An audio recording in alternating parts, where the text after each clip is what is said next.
இது வந்து ரெய்மண்ட்ஸ் 2500 அதில் ரேட் போட்டுக்குது. ஒரு சின்ன கரை ஒரு நகல் ஷோல்டர் இருக்கும், அவ்வளோதான். அதுக்காக ரிஜெக்ட் பண்ணிட்டாங்க. ஒரு ஷோல்டரில் இருந்துச்சு. அது மட்டும் இல்லை, சைஸ் வந்து பெருசு 44, எந்த விட பெரிய சைஸு எடுத்துட்டேன். நான் 300 தான் எடுத்தேன்.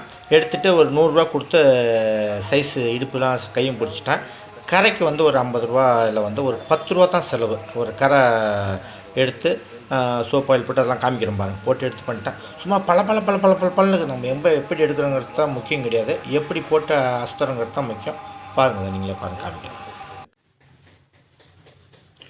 இதான் சோப் ஆயில் அப்படின்னு நம்ம சொல்கிறோம். ஆக்சுவலி தான் பாருங்கள், 6-8-25 வெள்ளை துணி அழுக்கு ப்ளஸ் கரை எடுக்கும் ஆசிட். இதனால் இங்கே தான் பாத்ரூம் தான் வச்சுருக்கிறேன். இது பார்க்குறதுக்கு வந்து லெமன் ஜூஸ் மாதிரியே இருக்கும். அதுக்காக தான் இங்கே போர்டு போட்டு இப்படி வச்சுருக்கிறேன். இது என்ன பண்ணோம்னா, இந்த கரை எடுக்கிற ஃபஸ்ட்டு வந்து சர்ஃப் போட்டு நல்லா ஊற வச்சு கொஞ்சம் சோப் போட்டு இது இப்போ நினச்சி புழிஞ்சு போடணும். அப்புறமா ஒரு 2-3 லிட்டர் தண்ணி ஊற்றி பக்கெட்டில் அதில் ஒரு 2-3 மூடி ஊற்றி கலக்கி விட்டு ஊற வச்சுட்டா, கொஞ்ச நேரம் ஒரு 10 நிமிஷம் ஊற வச்சப்பலாம். ஊற வச்சுட்டு எடுக்கணும். திருப்பி பாருங்கள், ரொம்ப கரை இருந்துச்சுன்னா இந்த மூடியில் கொஞ்சோண்டு ஊற்றி அதிலேருந்து இப்படி தொட்டு அந்த கரை ரொம்ப அதிகமாக இடத்துல வச்சு நல்லா வச்சு கசிச்சு விட்டா கரை அப்படியே போயிடும். வெள்ளையர்னு இருக்கும். இதை வந்து கலர் ட்ரெஸ்ஸுக்கு போட்டால் வெள்ளையாகிப்படும். அது ஒவ்வொரு கலருக்கும் ஒரு ஆசிட் இருக்குது. இது மாதிரி அந்த நம்ம 5-6 கலர் வாங்கி வச்சுக்கிட்டா அந்த கலருக்கு மேட்ச் அந்த பண்ணிக்கலாம். நான் வந்து ஒயிட்டுக்கு வாங்கிட்டு வந்துக்கிறேன். வெள்ளை துணி கலர் போட்டால் கலர்லாம் மறைஞ்சி போய் வெள்ளை துணி ஆகிப்படும். அதனால் வந்து ஒயிட்டுக்கு மட்டும்தான் வச்சுக்கல. பளபளக்கும் வெண்மை.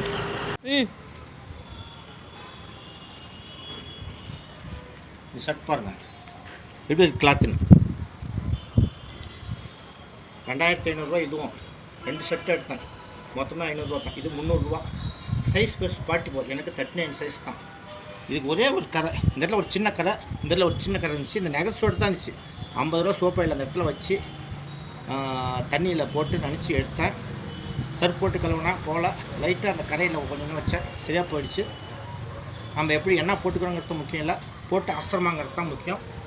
அதிக விலை துணியை ரொம்ப கம்மி விலைக்கு எடுக்க முடியும், ஆனால் தேடி எடுக்கணும். எப்படி இருக்குது பாருங்கள்.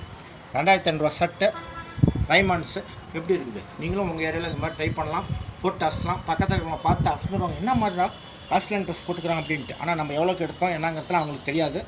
தோரணை தான் முக்கியம். ஒரு கார் இருந்தால் கடை வாங்கலாம்னு அடிக்கடி சொல்லுவேன். நீட்டாக ட்ரெஸ் இருந்துச்சுன்னா பார்க்குறவங்களுக்கு பித்தாக்கிறண்டா அப்படின்னு நினைப்பாங்க. நீங்களும் இந்த மாதிரி போட்டு அசலாம். நன்றி.